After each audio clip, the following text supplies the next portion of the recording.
Oração é amar, a melhor oração é amar.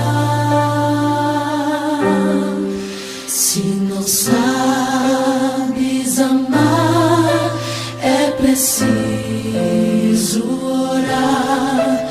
A melhor oração é amar.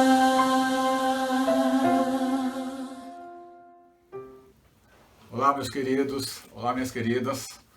Que a graça e a paz do Senhor esteja sobre a vida de cada um de vocês que está nos acompanhando nesta manhã de domingo.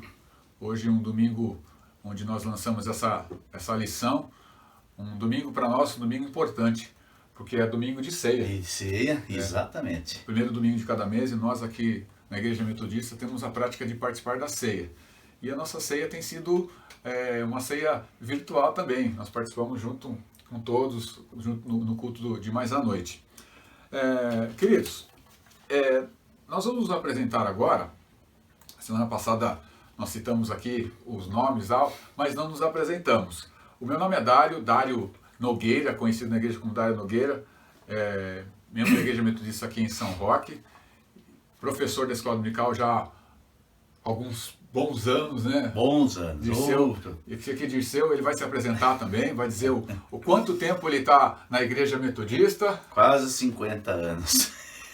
Se apresenta, Dirceu, para os nossos queridos aí, nossas queridas. Graça e paz a todos que estão nos ouvindo. Para nós é uma alegria estarmos mais um domingo aqui, compartilhando da grande palavra que Deus tem reservado para cada um de nós, que é a Bíblia Sagrada. E meu nome, como o Dário comentou, é Dirceu Gonçalves. A gente é membro da Igreja Metodista em São Roque e nós ajudamos ali como colaboradores e também professores na Escola Dominical da classe de adultos, né? E o nosso tema, então, vai ser direcionado dentro desse aspecto para os adultos. E se você tem interesse e curiosidade sobre a palavra de Deus, fica aqui com a gente. Eu creio que não vai ser um tempo desperdiçado, não. Vai ser um tempo precioso na sua vida, porque Deus tem muita coisa para falar na sua vida. Deus abençoe a todos que estão nos ouvindo e vamos em frente com a nossa aula, né, Dário? Vamos lá. Primeiro assim, você... Falando para a nossa equipe, nossa turma, deve ter recebido o material com as 3 primeiras aulas que nós disponibilizamos pelo grupo do WhatsApp, que foi em PDF. Então, se você recebeu, por favor, acompanhe aí a lição número 2 da unidade 1, para a gente entender que você vai participar com a gente. E depois, como eu falei, tem aí caneta, papel, para você fazer as anotações, para quando a gente voltar, a gente retornar para esses assuntos, para esses temas. Aulas presenciais, nas né? aulas presenciais, isso mesmo, quando retornarmos, a gente poder discutir, a gente poder conversar, além de se abraçar, que a gente está querendo fazer isso faz tempo, né? Dar um abraço, participar com a gente. Bom, vamos lá.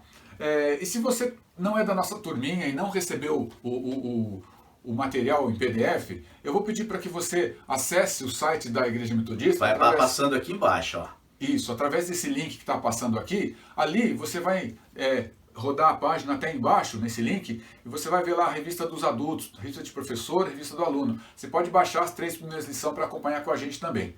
Tá bom, queridos? A revista Em Marcha. Você Isso. vai encontrar lá várias revistas, mas vai ser essa capa aqui, ó. Aí você localizou, tá escrito aluno, você pega e baixa essas 3 lições. Para ok? acompanhar com a gente aqui, tá bom? Bom, vamos lá. Hoje é a lição... Nós estamos na lição número 2. Isso, domingo passado. Da primeira unidade. Domingo passado fizemos a lição 1, já está lá salvo também. Isso, tem o link lá para você assistir com a gente lá, os 2 bonitões aqui. Vocês podem acompanhar lá para vocês entenderem essa sequência de estudo que estamos falando a respeito de fé e sabedoria. Exato. Não precisa deixar essa aula agora e ir correndo para assistir a outra. Pode assistir essa, tá? A gente vai fazer um link com essa outra aqui, não tem problema não. Na aula passada, então, meus queridos, quando a gente estudou sobre a oração, a fé, a gente viu no texto básico de Hebreus 11, que a gente chamou de texto clássico. Clássico, exato. Um dos clássicos da Bíblia, a gente viu que em Hebreus, logo no versículo 1, ele define para a gente, né, o que é fé. Isso. Então o Dirceu vai ler na Bíblia de Jerusalém aquilo que ele chama de definição de fé. Isso é importante para a gente acompanhar as lições que virão agora a partir de agora, que fala intimamente para nós sobre fé, sobre relacionamento com Deus. A fé, Hebreus capítulo 11. A fé exemplar dos antepassados. A fé é a garantia dos bens que se esperam, a prova das realidades que não se veem.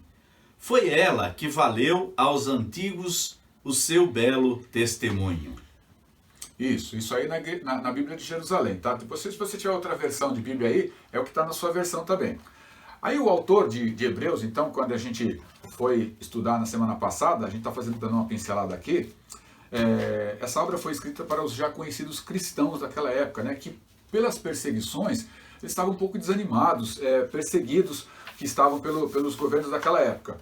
O autor de Hebreus, ele procura facilitar a compreensão daquilo que era fé, daquilo que eles precisavam viver, né? Dando para eles, elencando ali no livro de Hebreus, vários exemplos, e a gente sabe que os exemplos nos ajudam bastante para entender, para compreender certas situações. Exemplos do quê? De pessoas que viveram pela fé, né? Que viveram pela fé. E como fé está, como nós também falamos na aula passada, ligada às situações, o Dirceu leu ali, garantia daquilo que nós esperamos, como fé está ligada às situações, a fatos futuros e invisíveis, a definição de fé que nós temos no livro de Hebreus, capítulo 11, versículo 1, né, é importante para que a gente tenha um bom andamento, né, e compreensão das lições desta primeira unidade que nós vamos fazer agora. Dirceu leu então na Bíblia de Jerusalém a definição de fé. Então é isso. E os exemplos citados no capítulo 11, né, são para isso, para facilitar a nossa compreensão, os exemplos de fé, a fé exemplar dos antepassados e tudo mais. E o Dirceu vai passar para a gente aquilo que nós vamos passar no primeiro slide, que são os objetivos da nossa lição. Certo, Dirceu? Então, nosso tema da lição de hoje fala sobre fé, intimidade e oração. E dentro desse tema, que é o texto básico para esse estudo, está lá em Mateus capítulo 6, Evangelho de Mateus, é o primeiro evangelho do Novo Testamento, que foi um livro também escrito para o povo judeu, trata mais da história do povo judeu, especificamente, dentro dos 4 evangelhos. E o capítulo 6, do verso 5 a 8, vai falar um pouquinho dos moldes, da importância do modo como devem ser feitas as orações. É Jesus trazendo ali, já na época do Sermão da Montanha, para as pessoas que estavam o ouvindo, a respeito de como poderiam estar fazendo essas orações ao Pai, diante de Deus. E o objetivo, então, da nossa conversa aqui nesta manhã, é refletir um pouquinho sobre os princípios norteadores de uma vida de oração efetiva. E também estimular a busca da intimidade com Deus através da oração. E sabe, Dário, que dentro desse aspecto,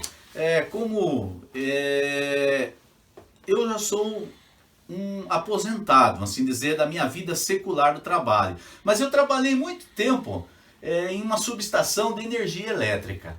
E quando eu vi esse tema, fé, intimidade e oração, me veio uma luz assim, no sentido de que eu trabalhei muito tempo com fio. E qual é a finalidade do fio na indústria de energia elétrica? O fio é um condutor que normalmente é feito de cobre, porque tem uma baixa resistência, e se ele tem uma baixa resistência, aquele fornecimento de energia que sai do gerador até chegar no seu computador, na sua casa, ou na sua televisão, ou no seu radinho que está ligado na tomada, essa energia tem que chegar o mais forte possível, sem nenhuma perda no caminho, sem nenhum obstáculo. Isso. Então o fio serve para fazer essa ligação da energia do seu eletrodoméstico até a usina aonde vai ser então gerada essa energia. E aí eu lembrei do fio, por quê? Porque se nós pegarmos as 3 palavrinhas do tema da nossa lição hoje, fé, começa com a letra F, intimidade, letra I, e oração, letra U. Se a gente juntar essas 3 iniciais, vai dar fio.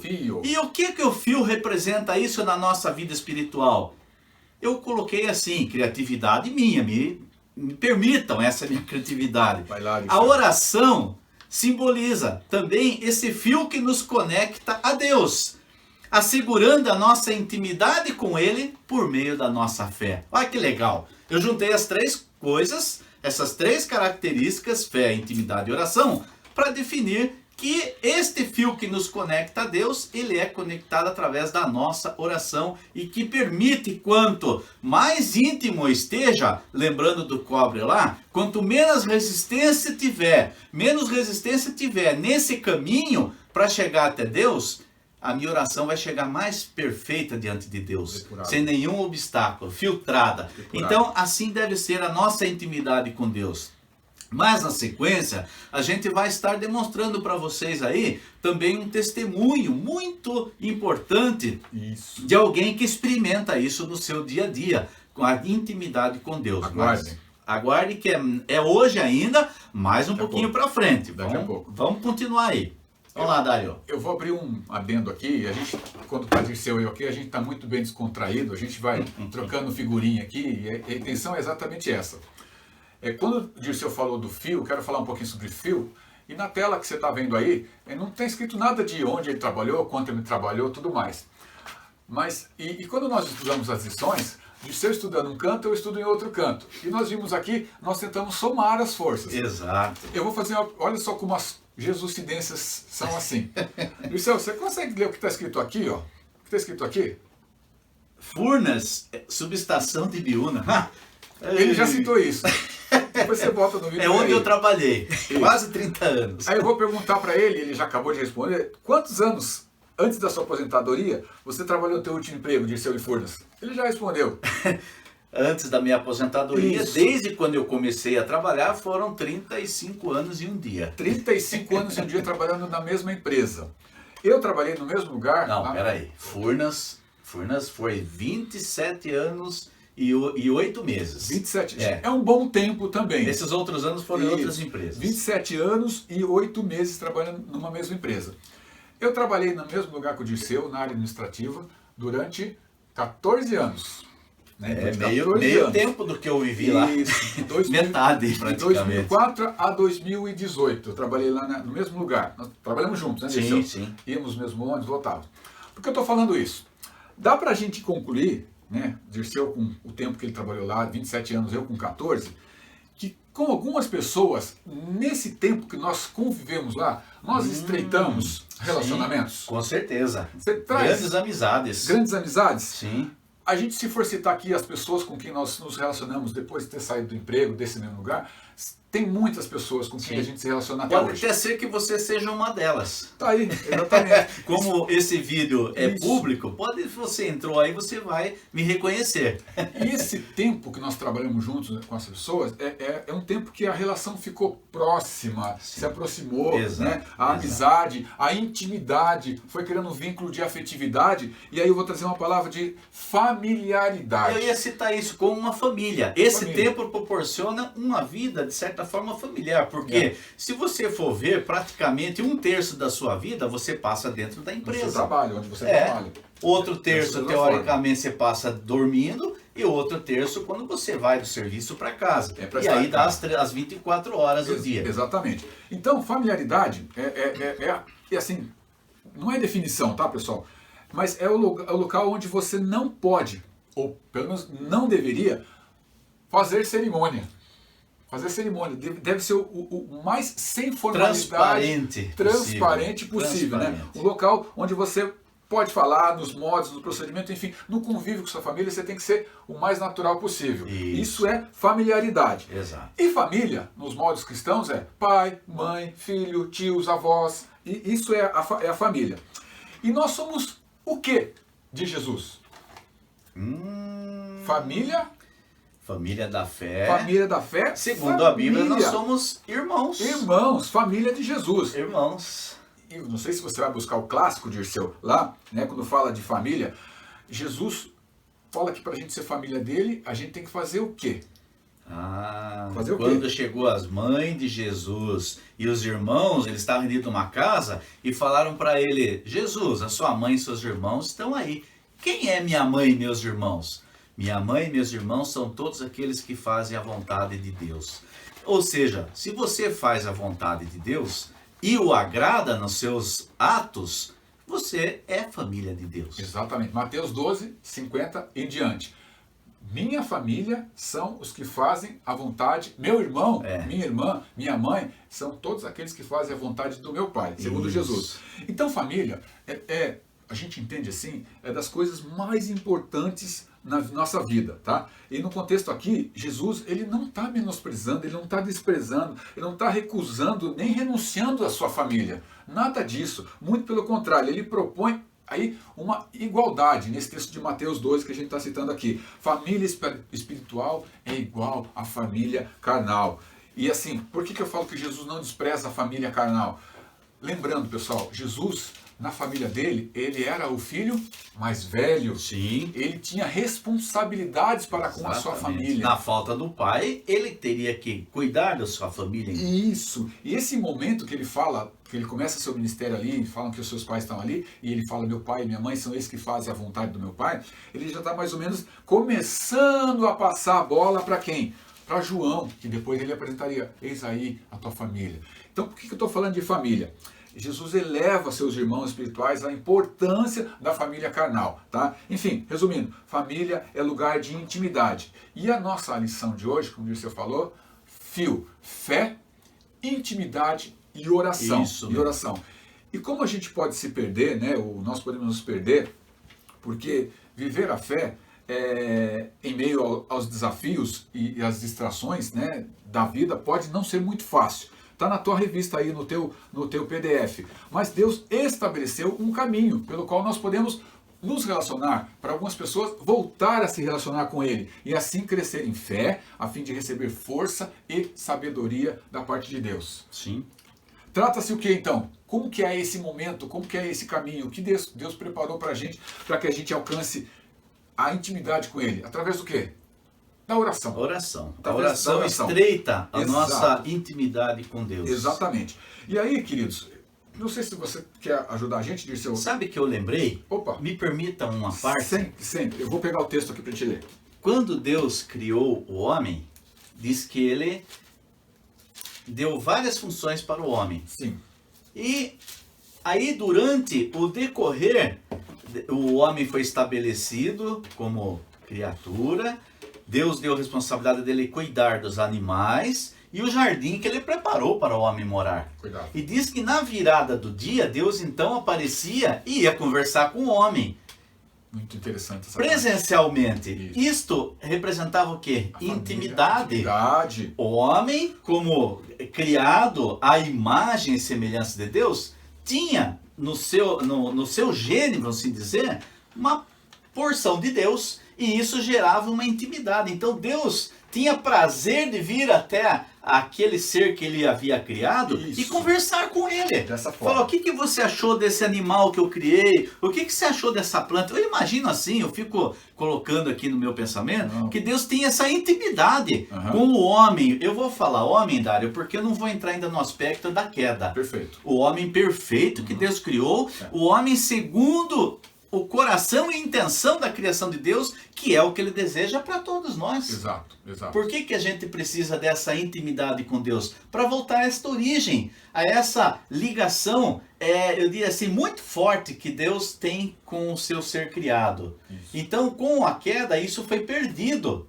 E isso fez com que o homem ficasse um pouquinho distante de Deus, perdeu essa intimidade. E até esse fato de ele ter esse peso, esse orgulho ferido no seu coração, ele faz com que ele se afaste de Deus. Ele não tem condição de se aproximar de Deus, mas Deus quer que nós nos aproximemos dele. Ele quer que a gente volte a esse estado original. Mas para isso, nós precisamos buscar através da oração. É o único mecanismo de nós conversarmos com Deus. É a oração. Isso. E Deus gosta. Depois a gente vai ver um pouco mais para frente que a nossa oração é para Deus um presente para Ele. Sim. É um presente para Ele. Segundo o Apocalipse, diz que sobe como incenso suave em bandejas de prata. Olha que simbologia linda essa daí, né? Bem representada. Seu segundo slide que está aparecendo aí para a gente também, Quer ler para a gente o segundo slide, Dirceu? Porque vamos fazer o seguinte, Dirceu. É o ler texto primeiro básico. Texto de Mateus? Vamos. Permita eu ler o texto de Mateus, Lê Dirceu? aí, Então, na Bíblia de Jerusalém, a né? Bíblia de Jerusalém é a Bíblia que a gente Tá. tem estudado aqui, Mateus 6, 5 até o versículo 8. E está resumido aí no slide que você está acompanhando agora. E na revista de vocês aí, no PDF de vocês, vai ter esses aspectos que eu vou ler aqui, tudo Isso. destrinchado. A gente vai falar um pouquinho de cada item aí. Exato. A oração, segundo o subtítulo aqui da Bíblia de Jerusalém, é orar em segredo. E quando orares, olha só, pessoal, quando orares, a revista vai tratar muito legal esse tema, quando, né, Dirceu? Ele vai Em que trazer momento? A palavra, vai trazer a palavra lá da original da Bíblia. E quando orares, ele não está dizendo assim, e se você orar, e quando você precisa, é quando orares, ou seja, você tem obrigação de orar. E quando orares, não sejais como os hipócritas, porque eles gostam de fazer oração, pondo-se em pé nas sinagogas e nas esquinas, a fim de serem vistos pelos homens. Em verdade vos digo, já receberam sua recompensa, esses que dessa forma fazem. Tu, porém, aqui Jesus orientando, então, ensinando as pessoas, tu, porém, quando orares, entra no teu quarto e, fechando tua porta, ora a teu pai que está lá, no segredo. E teu pai, que vê no segredo, te recompensará. Nas vossas orações, não useis de vãs repetições, como os gentios, porque imaginam que é pelo palavreado excessivo que serão ouvidos. Não sejais como eles, porque vosso Pai sabe do que tendes necessidades antes de lhe pedir-lhes. Amém? Esse é o texto básico que a gente vai ver aqui. Esse finalzinho que ele põe Sim. antes de eu pedir-lhes, me remeteu uma lembrança aqui do Salmo. Tem um Salmo que fala isso, acho que é o 139, se não me engano. Antes que a palavra venha à boca, tu, Senhor, já 139. conheces todas. É ele mesmo, Ou seja, 139. Deus é tão perfeito que ele nos conheceu antes mesmo de nós sermos formados, antes mesmo da nossa concepção. Olha que maravilha, a glória e a graça de Deus para conosco como ser humano. Deus se importa com você. Deus se importa com a sua vida, Deus se importa com a nossa vida, porque Ele é o Pai, Ele é o nosso Pai, e Ele quer ter essa relação de intimidade com cada um de nós. O texto está aí, Mateus, o slide está aí também, que é o resuminho. Eu vou procurar se a gente chamar o que uma definição de oração é conversar com Deus, né? Ouvir o que o Senhor tem a falar para a gente também, é uma conversa mesmo, tá? De pelo menos dois lados, você falando, você ouvindo o Senhor também depois. A oração cristã baseia-se na convicção. Olha a palavra convicção aqui que a gente falou muito semana passada, e hoje nós estamos falando de garantia, né? A oração é a convicção de que o Pai Celeste, que tem providencial cuidado sobre nós, que é cheio de eterna misericórdia, ouvirá, e não só ouvirá, tá?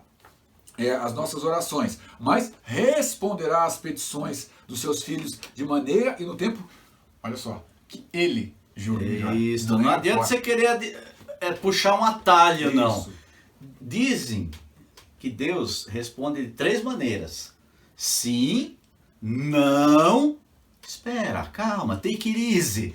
Vai segurando as pontas aí que eu estou trabalhando. Responde a todas as E aí orações. entra a fé, Isso. o aspecto da fé. Exatamente. Esperar. E a oração então deve ser feita com toda a confiança. É como se você estivesse fez a oração, colocou nas mãos do Senhor, olha, descansa, que o Senhor há de fazer. E uma outra coisa muito interessante que eu vi na definição é orar quando é preciso.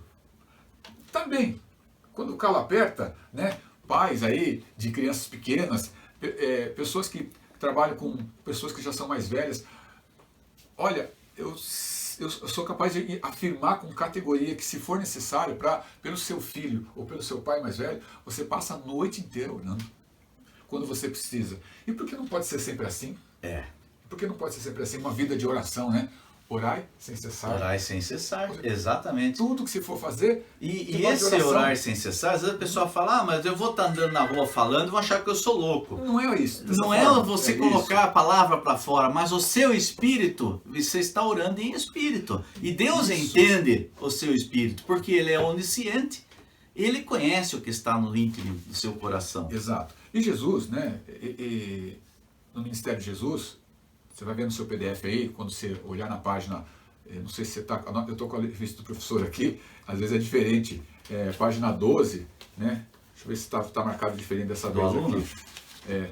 Aqui, ó. Sequência do aluno, a do aluno na página 8, se você estiver com ela aí, fundamento bíblico, né? A oração é um ministério importante, é um tema importante no ministério de Jesus. Porque Jesus, ele não só orienta as pessoas que viviam com ele, admoesta, corrige, procura colocar no caminho correto. Ele, além de tudo isso, ele pratica a oração. Em várias ocasiões, a gente vai ver Jesus... Principalmente nos momentos de decisões, né? Sim. Ou no começo do seu ministério, né? Ele se retirando do meio da multidão, não importa quantas pessoas estivessem com ele, se fosse só os discípulos, se fosse uma multidão grande, não importa quantas pessoas, ele se retirava do meio das pessoas para orar. Para estar em intimidade com o Pai. Aí, vamos falar sério, Jesus é Deus. Precisava disso? Não. Mas ao mesmo tempo que ele não precisava, ele tinha uma turma atrás dele que precisava entender que era necessário fazer aquilo. Então ele praticava pelo exemplo. Se for por esse lado, você vai falar assim, pode cair também naquele risco, mas não então... quero. Por que ele é Deus, então tudo é mais fácil para ele? Não. Diz lá em João que o Deus encarnado, ou seja, ele se tornou carne para exatamente vivenciar tudo que nós vivenciamos como seres humanos e sentiu, porque assim como ele sofreu, ele sabe como nos ajudar a vencer quando nós passamos por uma dificuldade. Exatamente, dessa forma, para ter como exemplo e dar o exemplo também. E aí, a gente vai passar alguns textos aí embaixo para você, não vamos ler nenhum deles, tá? Mateus 14, Marcos 1,35, ele levantava a alta madrugada para orar. Lucas 6,12, ele passou a noite inteira orando, pedindo para o Pai se fosse possível aquela situação ser passada. João 10,30, né? Ele fala que nós somos um, a convicção de que no Pai ele era um todo. E Romanos 2,12, né? A prática da oração, né? E quanto ao ensino da oração, Jesus traz uma palavra legal para a gente, Dirceu, que é a palavra admoestação. Admoestação é você ver alguém que está fazendo uma coisa errada e não só apontar o erro, mas apontar uma solução para o erro. Às vezes a pessoa, por si só, não tem noção daquilo que ela está fazendo e acha que está tudo bem. Isso. Ela não consegue perceber os detalhes da armadilha que está à frente. E às vezes a pessoa que está de fora consegue vislumbrar aquilo ali e quer ajudar para não cair naquele buraco. Então o que nós estamos lendo aí, né, nós lemos no texto de Mateus, foi Jesus fazendo a administração com relação à oração. Não deve se orar dessa forma, mas deve se orar dessa forma. Ele fala como deve orar. Sim. Ele não só aponta o erro, ele fala como corrigir o erro. Sim. E aí, no texto de Mateus, no capítulo 6, se você voltar um pouquinho o dedo para trás aí, do versículo 1 até o 18, ele vai falar de outras situações também que que também se praticava de forma errada. Que era a questão de dar-se esmolas, né? Além da esmola, né? Sua mão esquerda não vejo o que a direita faz, o inverso, desculpa, posso estar enganado. E a questão do jejum também, que se fazia, o jejum penitencial, ficava triste. É o tripé do judeu: esmolar, jejuar e orar. E orar, exatamente. Ele achando que fazendo isso, ele estava sendo justo diante de Deus e estava salvo. Isso. Então ele trazia isso como um princípio muito forte na vida dele. E tinha que mostrar para todo mundo que ele estava fazendo isso. Aí está o erro. Aí está o erro.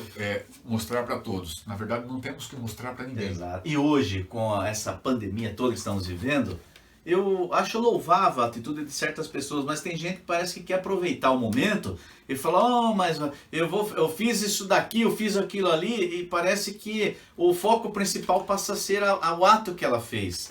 Para Deus isso, a gente vê aqui no texto, ele já ganhou a sua recompensa. Não é, Dário? Exatamente. O texto fala isso nos três pilares, né? Na oração, no jejum e na esmola. Eles já receberam sua parte, tá?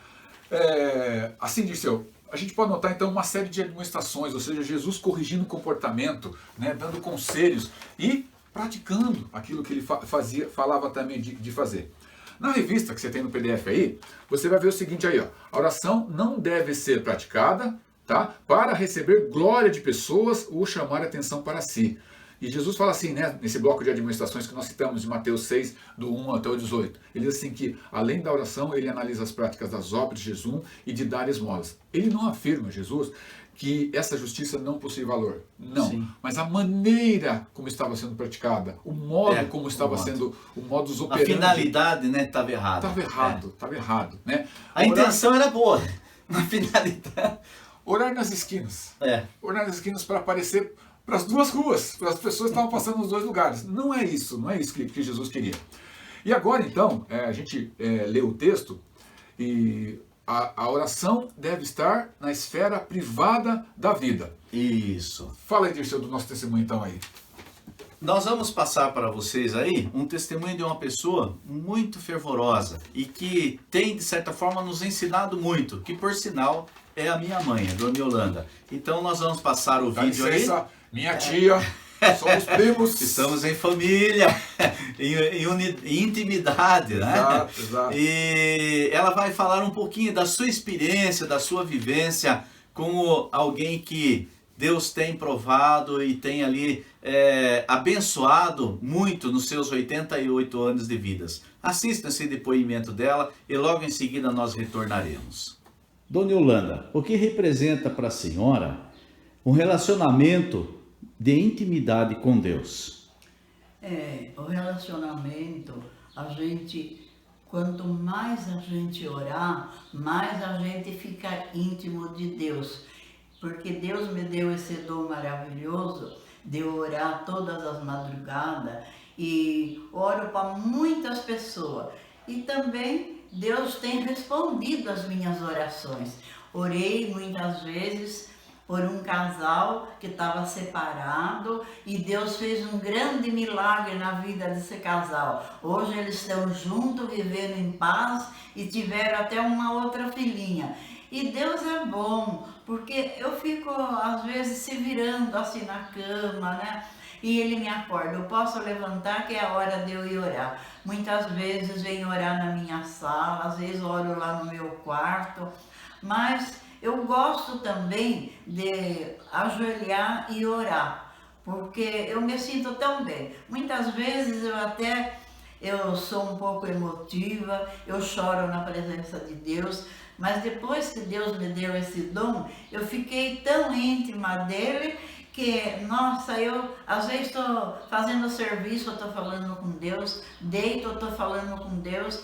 E quando acontece de perder esse horário, às vezes a gente dorme direto numa corda, né? E de manhã eu fico sozinha, eu leio a palavra de Deus, eu louvo a Ele e faço as minhas orações. Porque eu fico assim, preocupada de não ter feito de madrugada, mas eu posso fazer de manhã. E Deus é maravilhoso na minha vida, porque Ele tem me dado força, tem me dado coragem, me deu 88 anos de vida e eu vou falar para os irmãos, não é segredo, minhas pernas andam cansadas, mas eu sempre pedi para Deus e continuo pedindo que eu não fique com a mente ruim e esquecida. Porque às vezes eu esqueço de orar para alguém aqui na sala, daí eu vou lá na minha cama, vejo o nome da pessoa. Tem noite que eu não durmo e já orei. Fala, Deus, o que o Senhor quer de mim? Quem que está precisando agora? Daí, de repente, vem vindo o nome de pessoa que eu não lembrei, nem tinha costume às vezes de orar, mas eu orava por essas pessoas. E eu me sinto tão feliz de ser útil na presença de Deus. Eu amava fazer as visitas, isso eu não posso fazer mais. Mas orar, eu oro toda noite pelos enfermos, pelos meus filhos, meus netos, bisneta. Então eu falei, Deus, eu quero levar esse dom maravilhoso que o Senhor me deu até os últimos dias da minha vida. Porque Deus é fiel na minha vida. Buscar-me-eis e me achareis quando me buscar de todo o coração. Encontra-se em Jeremias 29, 13. Em Hebreus 11, verso 6. Encontra lá também falando da fé, que a gente tem que ter fé para se aproximar de Deus, né? Para fazer as nossas orações, né? Então, o Hebreus também fala assim, que sem fé é impossível a gente agradar a Deus. Então, a gente tem que se aproximar de Deus tendo fé, porque se a gente não tiver fé, a oração também nossa não vai ter muita, como é que a gente pode dizer? A gente não vai ter certeza se Deus está ouvindo. Mas quando eu faço as minhas orações, daí eu levanto e dou glória a Deus. Eu digo, a Ti toda a honra e toda a glória seja dada ao Pai, ao Filho e ao Espírito Santo. Recebe, Deus, as minhas orações no Teu trono, Pai. E eu falo para as pessoas que não têm esse costume de orar de madrugada, é uma maravilha. Essas pessoas experimentem para ver como que é bom estar só a gente e Deus falar com a gente. Eu sou muito chorona, eu choro na presença de Deus. E Ele é maravilhoso, Deus é compassivo, Ele perdoa. Nós temos que pedir perdão também pelos nossos pecados antes de nós orar, né? Para a gente orar com confiança que Deus está ouvindo o nosso clamor. Eu havia me esquecido de um outro testemunho muito importante na minha vida. O Senhor Jesus me deu 7 filhos. Todos eles são bênção na minha vida. Eu só tenho que agradecer porque todos eles são bons para mim. Eu preciso de alguma coisa, eles me socorrem. Então, tem vezes que eu falo, não tenho nem palavra para agradecer a Deus porque Ele é bom. Meu velho partiu, mas Deus deixou os meus tesouros, que são bons para mim, e eu louvo a Deus por cada filho meu, porque na hora que eu preciso, estão todos lá prestes a me ajudar.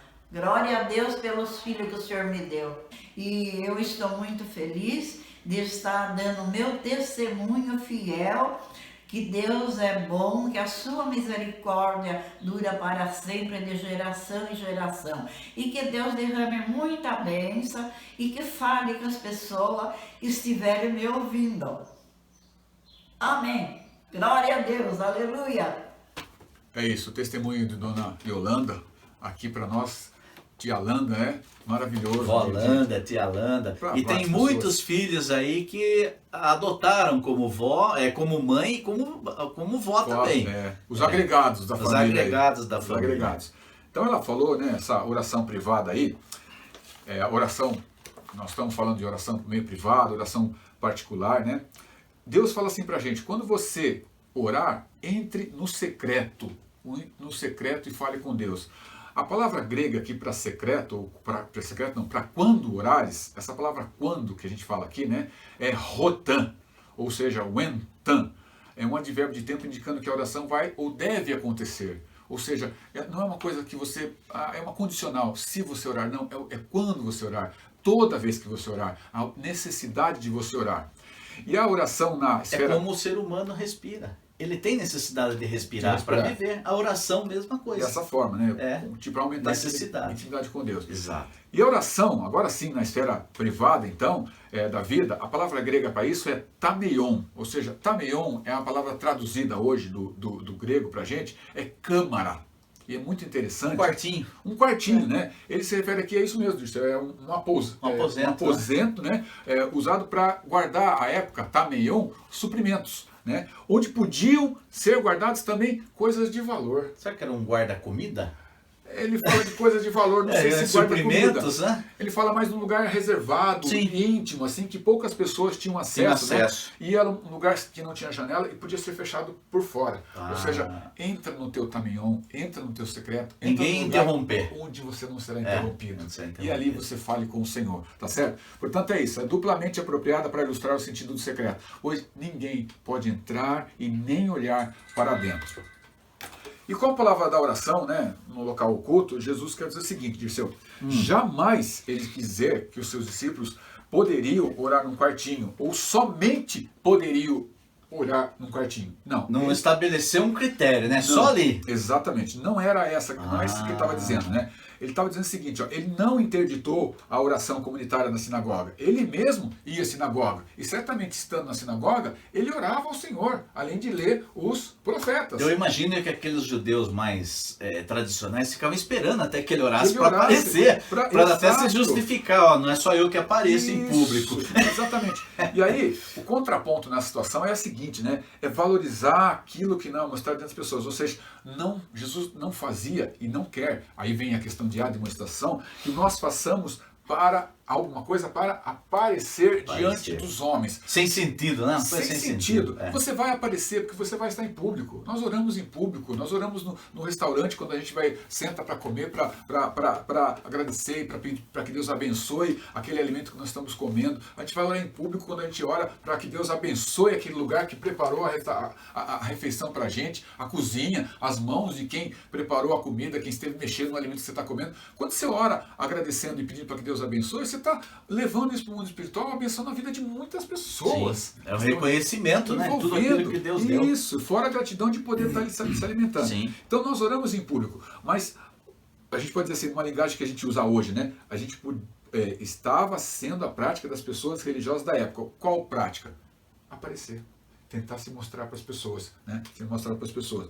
E Jesus condena essa oração feita com vaidade, Isso também. ostentação e a última palavra, vaidade, ostentação e falsidade. Falsidade. Ele sonda e conhece o coração. Ele sabe a oração quando é verdadeira. Exato. Isso lembra também a quando ele cita dos fariseus andando pelas ruas com seus largos filactérios. Sim. Tudo para a roupagem exterior falava uma coisa, mas o interior estava corrompido. Exato. E Deus conhece o nosso interior. Isso. Ele conhece o que está no fundo do seu coração. Pode até ser até que o seu amigo mais íntimo não saiba, mas Deus conhece o Exato. que está no seu coração. Exatamente. E aí, Dirceu, vem assim na seguinte situação. Orar, no nosso slide, o terceiro tópico do slide, o slide vai aparecer aí de novo para vocês aí. Orar não é repetir palavras sem significado pessoal. Isso, é o verso 7 do livro de Mateus 6. No capítulo 6. É, o Ou verso seja, 7. a tradução de vãs repetições, olha só, presta atenção, eu vou tentar falar essa palavra. Gesete. Gesete. É. Fala aí, Dirceu, no teu... Batalogesete. Batalogesete. Meu greguês. Que não significa, aí trazendo para hoje, não é somente vãs repetições, mas sim palavras tolas, palavras lançadas ao vento. Tagarelar demais. Falar por falar. Falar por falar. Falei. Sem sentido, mas né? o coração não estava sentindo aquilo. Isso. Ou seja, Jogou para fora. se o coração não sente, a oração é irrefletida, é irreverente. Irreverente é sem reverência diante Não do vai Pai. passar do teto, como diz o ditado. Exatamente. Não saiu das paredes, Das né? paredes. É dizer coisas ociosas. E parece pouco provável, assim, que a palavra indica mais o falar, essa palavra batalogesete, né? Ela indica mais o falar sem sentido do que o falar repetitivo. Sim. Por que o autor da lição traz isso pra gente, Dirceu e amigos queridas? Porque Jesus, no Getsemane, ele orou ao Pai 3 vezes. E as 3 vezes ele orou a mesma oração. Para o Pai livrá-lo daquilo, se fosse possível. Mas que fosse feita a vontade do Pai. Então a questão não é repetir ou não. Isso não é anáfora, né? Não. Nós comentamos no domingo passado. Não, lá era anáfora no sentido de reforçar. Repetir a Isso. ênfase no começo do texto. Para ser guardada no coração. Isso, Diferente. isso. Aqui ele está falando de batalogesete, é aqui que é tagarela demais, que fala demais, que repete demais, sem sentido, sem reverência diante de Deus. Então Jesus, a questão não é repetir, a questão é falar sem sentido, tá bom?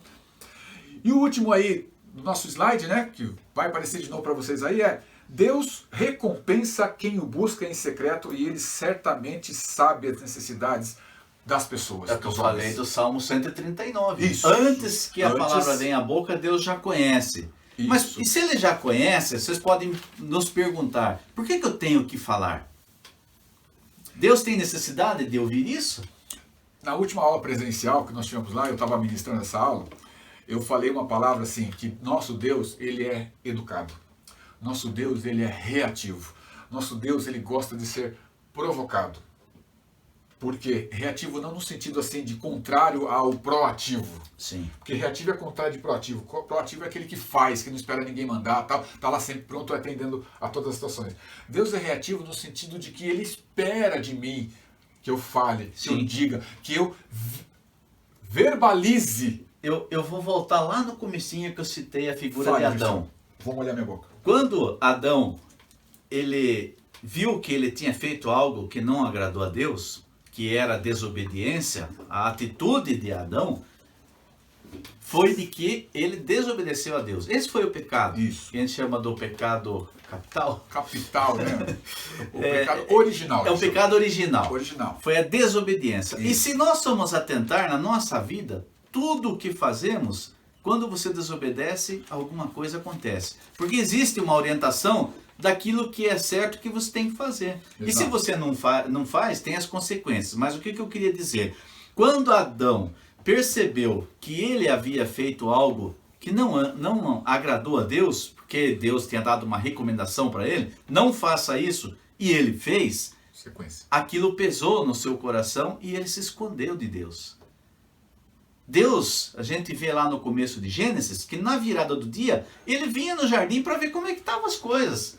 Será que nasceu uma plantinha nova hoje? Vou conversar com o meu pupilo lá, o homem que eu criei. Que ele Até fez. então, Adão não tinha nome de Adão. Antes da queda, ele era um homem. Deus criou o homem e criou a mulher. Isso. Depois da queda, ele recebeu o nome de Adão e Eva, como mulher recebeu o nome de Eva, que é a mãe da humanidade. Mas aí o que eu queria ressaltar é o seguinte: o pecado esconde o homem de Deus e faz com que ele tenha medo de se aproximar. Porque ele sabe que a luz vai revelar aquela coisa errada que ele fez. Exatamente. E Deus conhecia o coração, o íntimo de Adão, mas ele queria que Adão falasse o que ele fez errado. Exatamente.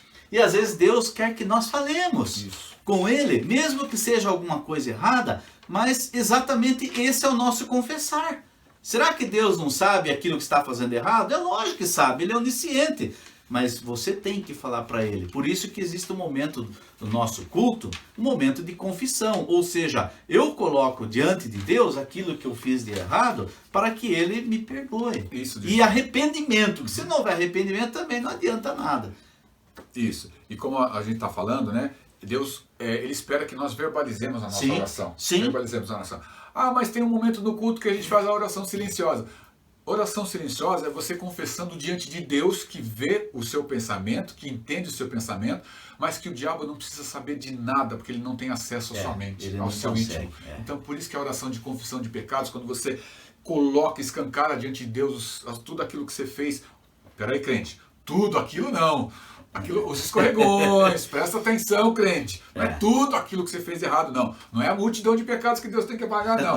Você São aqueles pecados que você, de vez em quando, está atravessando a pinguelinha lá, escorregou, caiu na lama. Opa, me levanto. Tá bom, crente? Foi um imprevisto. É isso que a gente tem que dizer. Então, Deus espera que a gente verbalize o nosso pedido. E entenda assim, a nossa oração, Deus, ele considera como um presente para Ele. A gente falou isso lá no comecinho, né? A nossa Sobe oração como é um incenso suave. Incenso E para suave, qual a função do isso. incenso? Quando o sacerdote entrava no templo, ele levava o incenso. E aquele cheiro, aquele aromático, que eram especiarias, que eram queimadas, o incensário, subiam com aroma agradável a Deus. Assim é para Deus a oração dos seus Exatamente, filhos a oração dos seus para filhos. Ele. Sobe como incenso. E depois, além de subir como um presente para Deus, né, ele devolve, ele responde, né, as nossas orações, né, como dívida que ele tem conosco, porque nós chegamos até ele, ele se sente na necessidade, eu vou colocar aqui uma palavra aqui, na responsabilidade de que ele tem que dar uma resposta para quem Isso. chegou, teve acesso até ele, para quem o buscou. Isso Ele não mesmo. vai deixar, como a gente fala, deixou? No vácuo. No vácuo. No vácuo. Ele não vai deixar. Então ele devolve isso como dívida que ele tem para conosco e ele salda a nós a maneira divina. Não se trata de um prêmio porque você orou. Não é nada disso, tá? Mas por assim dizer, mas uma resposta divina àquilo que você dedicou, a dedicação que você deu ao relacionamento que você quer ter com o Senhor. Visto que a oração não é uma repetição de palavras, mas a oração é um diálogo com Deus, é um gesto de fé. Você falou aí relacionamento, né? Isso não é trocar figurinha com Deus. Não. É o reconhecimento que Dele. Deus tem Dele. e te dá porque Ele é Deus. Isso. Você não pode falar, mas por que você não deu para mim? Ele dá se Ele quer, Ele é Deus. Isso. Não Isso. importa os atos que você fez. Se você fizer com intenção de receber, já está errado o modo de você pensar. Então tem que fazer e deixar acontecer. Você fez o que é bom, deixa como legado. Exato. A recompensa Deus está vendo. Isso. Ele falou, se você quiser fazendo algo já, esperando algo em troca, você já recebeu a sua recompensa. Estava lá no comecinho do texto que nós lemos. já recebeu a recompensa. Já recebeu.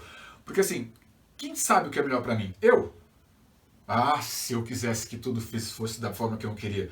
Graças à redundância. Graças a Deus, é Deus que sabe o que é melhor para mim. E Ele faz o que é melhor para mim. Tem um texto em Provérbios que fala assim, o homem pode fazer planos, Mas mas a resposta certa vem do Dos Senhor. lábios do Senhor. Porque, de repente, os planos que você traçou não são os planos que vai te dar vai ser uma bênção na sua vida. Isso.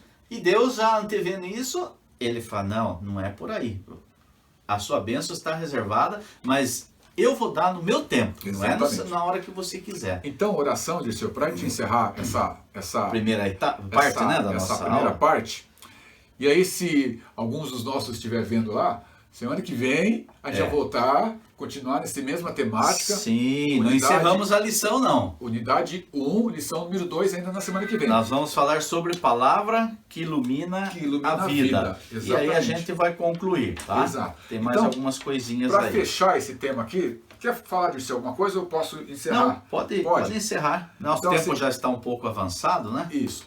Considerando que Deus conhece já tudo, sabe tudo que nós precisamos, a nossa oração declara a nossa confiança nele, de que ele é a fonte que supre todas as nossas necessidades de todas as ordens. É por isso que nós oramos ao Senhor. E às vezes o Espírito Santo de Deus, né?